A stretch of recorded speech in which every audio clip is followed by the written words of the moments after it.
కాకినాడ జిల్లాకు వచ్చేటప్పటికి రాజకీయం అంతా కూడా ఒక రకంగా ఉంది. ముఖ్యంగా కాకినాడలో డెవలప్మెంట్ విషయానికి వచ్చేటప్పటికి ఎలా ఉంది సార్ కాకినాడ సిటీ అంతా కూడా? గతంలో పోల్చుకుంటే ఈ కూటమి ప్రభుత్వం వచ్చిన తర్వాత ఫస్ట్ ఆఫ్ ఆల్ ప్రజలు స్వేచ్ఛగా ఉన్నారు. అదేవిధంగా గతంలో మరి 5 సంవత్సరాల కాలంలో కూడా మరి అనేక అరాచక పాలన, నిరంకుశ పాలన, ప్రజల్ని గాడిలో పెట్టలేకపోవడం ప్రధాన లక్ష్యంగా కనిపించింది గతంలో.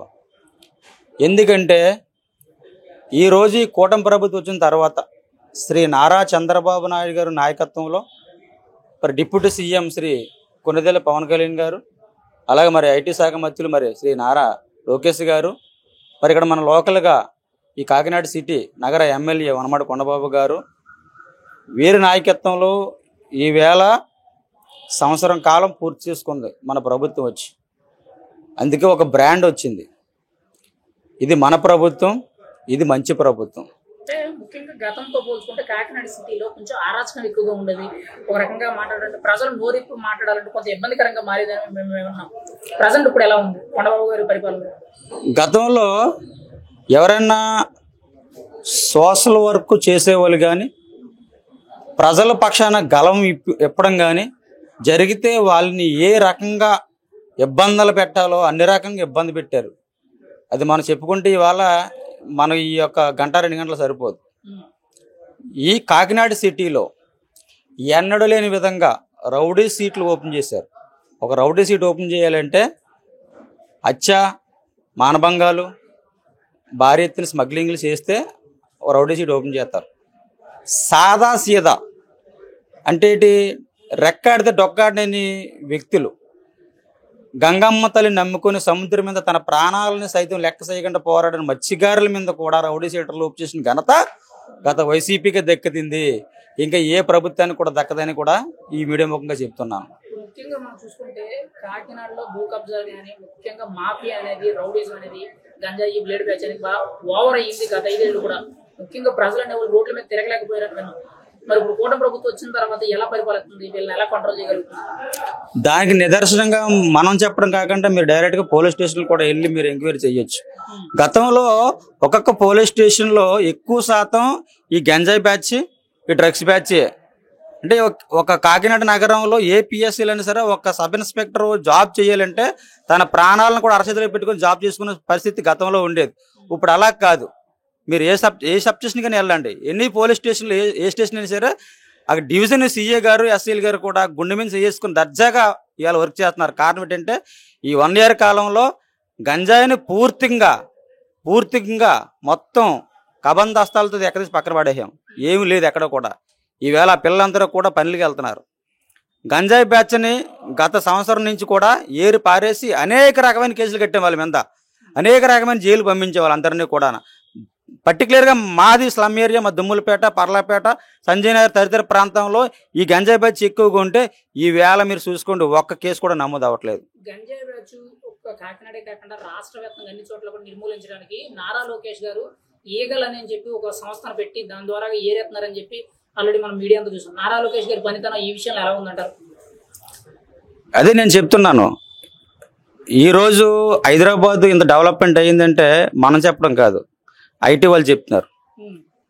రేపు మన ఆంధ్రప్రదేశ్ అభివృద్ధి ఏ రకంగా జరిగింది అనేది మళ్ళీ ఐటీ చెప్తుంది. మళ్ళీ ఎవరైతే ఇప్పుడు మన ఆంధ్రప్రదేశ్లో యువత ఉన్నారో మళ్ళీ యువత మళ్ళీ ఐటీలో చేరి వాళ్ళే మళ్ళీ చెప్తారు నారా చంద్రబాబు నాయకత్వం. అసలు ఎవరికైనా ఈ థాట్ వచ్చిందండి? అసలు గంజా ఎక్కడ పండుతుందండి? ఏజెన్సీ ప్రాంతాల్లో పండుతుంది. అక్కడికి వెళ్తే చంపేదారని చెప్పి ఒక భయం ఉంటుంది. అందుకనే అక్కడికి పోలీసులు కూడా ప్రాణాలు సైతంకి భయపడి వెళ్ళట్లేదని చెప్పి ఈగలని కాన్సెప్ట్ తీసుకొచ్చారు. ఇవాళ ప్రపంచం వైపు కాదు, ఇవాళ ఆంధ్రప్రదేశ్లో గల్లీలో కూడా ఈగలు తిరుగుతుంది. ఇవాళ ఎవరైనా గంజాయి పండించాలంటే భయపడుతున్నాడు, గంజా రవాణా చేయాలంటే భయపడుతున్నాడు. అలాగే ఇదే ఈగలు మరి మన నల్లమల అడవుల్లో కూడా పనిచేస్తుంది. ఈవేళ ఎర్రచందనం ఎవరన్నా మొక్క కొట్టాలంటే భయపడుతున్నాడు. కారణం అంటే అక్కడికి ఈగలు వెళ్ళిపోతుంది.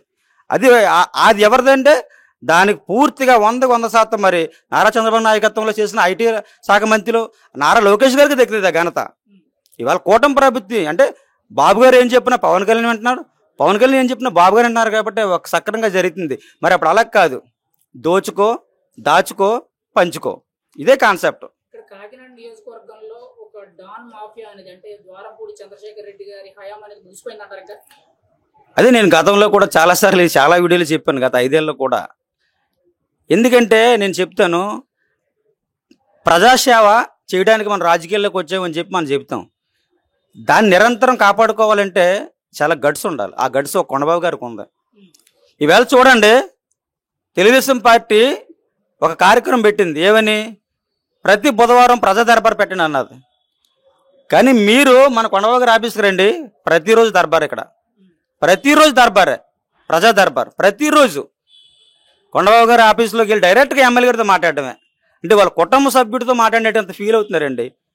ఒక డివిజన్లో పనిచేస్తున్నాం, ఒక నాయకత్వం అంటే కొండబాబు గారి నాయకత్వంలో పనిచేసాం మేము. కానీ ఇవాళ గర్వంగా చెప్పుకుంటున్నాం. ఎందుకంటే మాకే టైం దొరకట్లేదు లోపలికి వెళ్ళడానికి. సార్ని కలిసి మా డివిజన్ బాధలు చెప్పడానికి మాకే టైం కుదరట్లేదు. కారణం ఏంటంటే అన్ని డివిజన్లో ప్రజలు స్వచ్ఛందంగా లోపలికి వచ్చి దూరిపోయి ఎమ్మెల్యే గారి పక్కన కుర్చీలు కూర్చొని వాళ్ళ సమస్యలు వివరించుకుంటున్నారు. అంతకని ఇంకేం కావాలి ప్రజలకు? నేను అంటున్నాను, గతంలో అది ఉందా? 7 దర్బాజీలు బయట ఉండేవారు. 3 దర్బాజీలు దాటిన తర్వాత ఒకడు వచ్చేవాడు, 4గురిని రమ్మనివాడు. 2 దర్బాజీలు తర్వాత 2 అయిపోయారు. లోపల దర్బాజీలు ఒకడే వెళ్ళేవాడు. గతంలో అది. ఇప్పుడు అలా కాదు. చూడండి, గేట్లు ఓపెన్గా తెరిచి ఉంటున్నాయి, ఎమ్మెల్యే గారి పక్కన కూర్చుంటున్నారు. మీరు మీడియా వాళ్ళు ఈ ముఖంగా చెప్తున్నారు. ఎన్ని మీడియా ఎవరైనా సరే వచ్చి ఒకసారి ఇక్కడ చూసుకోండి సార్. ఫైనల్ గా కాకినాడ రాజకీయం గురించి, ముఖ్యంగా కూటమి ప్రభుత్వ పరిపాలన గురించి మీరు ఏం చెప్తారు ఒక మాట? కాకినాడ రాజకీయాలు అంటే ఈ కాకినాడ పెర్సనల్ ప్యారడైజ్. అది ప్రపంచానికి గర్వించదగ్గ ఏదైనా ఒక సిటీ ఉందంటే కాకినాడ సిటీ. దీనికి పెర్సనల్ ప్యారడైజ్ ఎందుకు పేరు పెట్టాడంటే ఇక్కడ ఎవరైనా స్వచ్ఛందంగా ఫ్రీగా ఉండొచ్చు, ఆనందంగా ఉండొచ్చు, అందరితో కలిసి ఉండొచ్చు అని పెట్టారు. ఇలాంటి పెర్సనల్ ప్యారడైజ్లో గతంలో అరాచకాలు, అన్యాయాలు, అకృతాలు చూసి ప్రజలు భయభ్రాంతులు గురి చేశారు. ఆ రోజు కొండబాబు గారు ఈ కాకినాడ ప్రజలకు ఒక పిలుపునిచ్చారు, మన కాకినాడ మన కొండబాబు. ఇదే ఆయన నినాదం. దాన్ని మేము అందిపుచ్చుకున్నాం.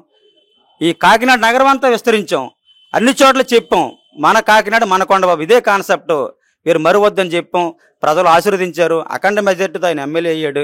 ఈరోజు పార్టీలకు అతీతంగా, కులమతాలు భేదాలు లేకుండా, తారాదత్తం లేకుండా ఇవాళ ఆయన పనిచేసుకెళ్తున్నారు.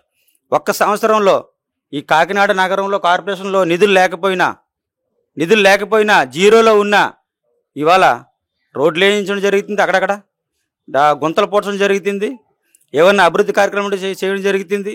అలాగే ప్రజలకి ఏమైనా ఇవ్వాలి బెనిఫిట్స్ అయ్యి ఇస్తున్నాం. ఇవాళ అధికారులు వచ్చిన వెంటనే మళ్ళీ బీసీ కార్పొరేషన్ గత 5 సంవత్సరాల్లో తొక్కేసారు. అదే ఆగిపోయింది. దాన్ని మనం పునరుద్ధరణ చేసాం, బీసీలో కార్పొరేషన్లో పెట్టాం. త్వరలో ఆదరణ స్కీములు మళ్ళీ ప్రజలకు అందిస్తున్నాం.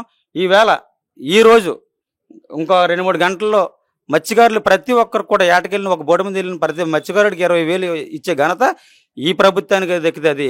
అందుకనే ఇది మంచి ప్రభుత్వం అని ఈ సభాముఖంగా మీ అందరికీ తెలియజేస్తున్నాను.